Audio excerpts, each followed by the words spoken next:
நாமத்தினால் நம் அனைவருக்கும் கிருபையும் சமாதானம் உண்டாவதாக. ஆமீன். இந்த ஆசீர்வாதமான ஜெப தியான வேலையில வந்திருக்கவங்களே கடவுள் ஆசீர்வதிப்பாராக. விசுவாசத்தில் நிலைத்திருப்போம். இன்றைக்கு எல்லாருக்கும் ஒரு எதிர்பார்ப்பு இருக்குது, எல்லாருக்கும் ஒரு தேவைகள் இருக்கிறது, எல்லாருக்கும் ஒரு சிந்தனைகள் இருக்கிறது. அது என்றாவது ஒரு நாள் நிறைவேறும், என்றாவது ஒரு நாள் நான் பெற்றுக்கொள்ளுவேன், என்றாவது ஒரு நாள் அடைந்தே தீர்வேன் என்று சொல்லி அந்த நம்பிக்கையில நாம் என்ன பண்றோம், வாழ்ந்து கொண்டிருக்கிறோம்.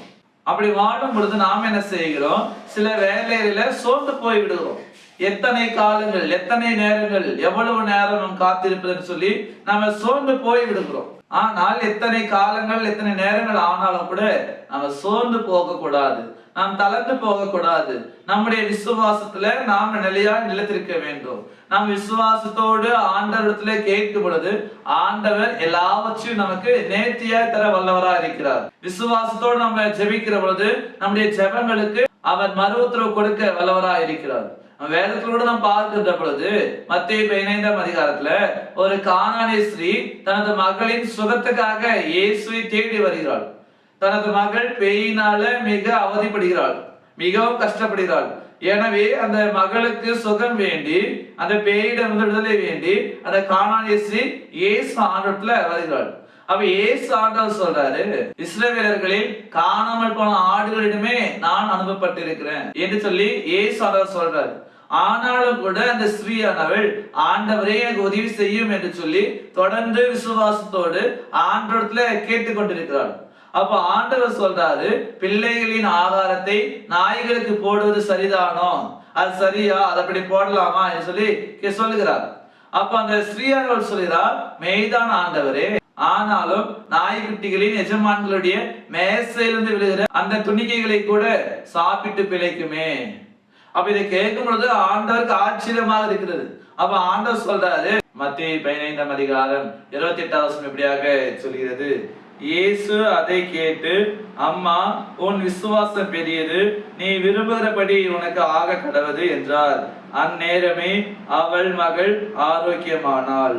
ஆம். எனக்கு அன்பானவர்களே, இந்த இடத்துல நாம் பார்க்கின்ற பொழுது ஆண்டவர் ஆச்சரியப்படுகிறார். அப்ப ஆண்டவர் சொல்றாரு, அம்மா, உன் விசுவாசம் பெரியது, நீ விரும்புகிறபடி உனக்கு ஆக கடவுது என்று அவர் ஒரு வார்த்தை சொல்றாரு. அவர் சொல்லும் பொழுதே அவருடைய மகள் சுகமடைந்தாள், அவருடைய மகள் விடுதலை பெற்றாள். இயேசுவால கூடாத காரியம் ஒன்றுமே இல்லை. அப்போ நாம என்ன செய்ய வேண்டும் என்றால், அந்த கானானிய ஸ்திரீயை போல விசுவாசத்தோடு நாம் பெற்றுக்கொள்ளுகிற வரைக்கும் விசுவாசத்தோடு நாம் நிலைத்திருக்க வேண்டும். சோர்ந்து போக கூடாது, தளர்ந்து போக கூடாது.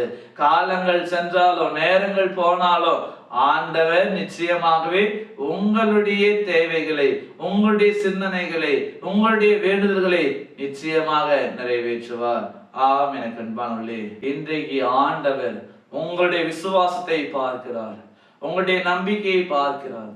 உங்க விசுவாசத்தை பார்த்து சொல்றாரு, உங்களுடைய நம்பிக்கை பெரியது, உங்களுடைய விசுவாசம் பெரியது, நீங்க விரும்புகிறபடி உங்களுக்கு ஆக கடவுது என்று சொல்லி இன்றைக்கு எல்லாருடைய எண்ணம், எதிர்பார்ப்பு அந்த பரலோக வாழ்வை பெற்றுக்கொள்ள வேண்டும், நித்திய ஜீவனை அடைய வேண்டும் என்று சொல்லி அதை பெறுகிற வரைக்கும் நாம பொறுமையோடு காத்திருப்போம்.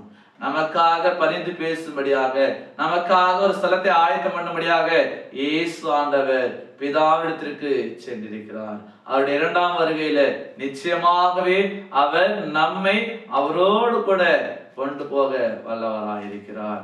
அவருடைய வருகை வரைக்கும் நாம் விசுவாசத்தோடு இருப்போம்.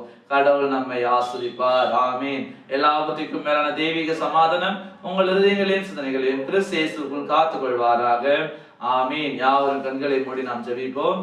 ஜெபம். எங்களை அளவுக்கு அதிகமாய் நேசிக்கிற நல்ல தகப்பனே, ராஜா, நேற்றும் என்றும் என்றும் மாறாத ஒரே தகப்பனே, எங்களை மட்டுமாய் காத்து வழிநடத்த வந்த கிருபைக்காக உமக்கு நன்றி செலுத்துறோம் தகப்பனே. ராஜா, எங்கள் வாழ்நாள்ல தகப்பனே ஒரு நாளை புதிதாய் தந்ததுக்காக உமக்கு நன்றி செலுத்துறோம் தகப்பனே. ராஜா, அங்கங்கே தகப்பனே எனக்காக யாரும் வேண்ட மாட்டாங்களா என்று சொல்லி ஏங்கி கொண்டிருக்கிற ஒவ்வொருத்தருக்காகவும் ஜெபிக்கிறோம் தகப்பனே. ராஜா, கஷ்டத்தோடு கண்ணீரோடு இருக்கிற ஒவ்வொருத்தரையும் தகப்பனே நீங்க கண்ணோக்கி நோக்கி பார்க்க என்னமாய் கூட ஜெபிக்கிறோம் தகப்பனே. கஷ்டத்தில் இருக்கிற ஒவ்வொருத்தரையும் தகப்பனே ஏசப்பா நீங்க ஆறுதல் படுத்த என்னமாய் கூட ஜெபிக்கிறோம் தகப்பனே. வருத்தப்பட்டு பாரம் சுமக்கிறவர்களே நீங்கள் என்னிடத்தில் வாருங்கள், நான் உனக்கு இளைப்பாறுதல் தருவேன் என்று சொன்ன தேவனே ராஜா, வருத்தத்தோடு கண்ணீரோடும் கவலையோடும் இருக்கிற ஒவ்வொருத்தரையும் தகப்பனே எல்லாவற்றையும் தகப்பனே நீங்க மாற்ற என்னமாய் கூட ஜெபிக்கிறோம் தகப்பனே ராஜா. உங்கள் துக்கம் சந்தோஷமாய் மாறும் என்று சொன்ன தேவனே ராஜா ஏசப்பா, கண்ணீரோடு இருக்கிற ஒவ்வொருத்தரையும் தகப்பனே ஏசப்பா சந்தோஷமாய் மாற்ற என்னமாய் கூட ஜெபிக்கிறோம் தகப்பனே. படுகிற பிள்ளைகளுக்கு தகப்பனே நல்ல ஒரு ஞானத்தை கொடுத்து ஏசப்பா, நல்ல அறிவை கொடுத்து தகப்பனே ஏசப்பா நீங்க வழிநடத்த வேணுமாய் கூட ஜெபிக்கிறோம் கர்த்தாவே. வேலை செய்கிற ஒவ்வொருத்தரையும் தகப்பனே நீங்க தொட வேணுமாய் கூட ஜெபிக்கிறோம் கர்த்தாவே ராஜா. நல்ல பலத்தை கொடுத்து ஏசப்பா நீங்க வழிநடத்த வேணுமாய் கூட ஜெபிக்கிறோம் கர்த்தாவே ராஜா. ஏசப்பா யாரெல்லாம் இன்னைக்கு பிறந்த நாள் கொண்டாடுறாங்களோ தகப்பனே ஏசப்பா, அவங்க வாழ்நாள்ல தகப்பனே ஒரு வருஷத்தை புதிதாய் தந்த கிருபைக்காக உமக்கு நன்றி செலுத்துறோம் தகப்பனே ராஜா. ஒவ்வொருத்தரையும் தகப்பனே ஆசீர்வதிங்க தகப்பனே ஏசப்பா. ரட்சிக்கப்படாத ஒவ்வொருத்தருக்காகவும் ஜெபிக்கிறோம் கர்த்தாவே ராஜா. எல்லாவற்றையும் உடைய கருத்துல ஒப்பு கொடுத்து ஜெபிக்கிறோம் மீட்பர் ரட்சகர் இயேசு கிறிஸ்துவிலே ஜெபிக்கிறோம் நல்ல பிதாவே, ஆமென். அனைவருக்கும் ஸ்தோத்திரம். கடவுள் உங்களை ஆசீர்வதிப்பாராக. ஆமென்.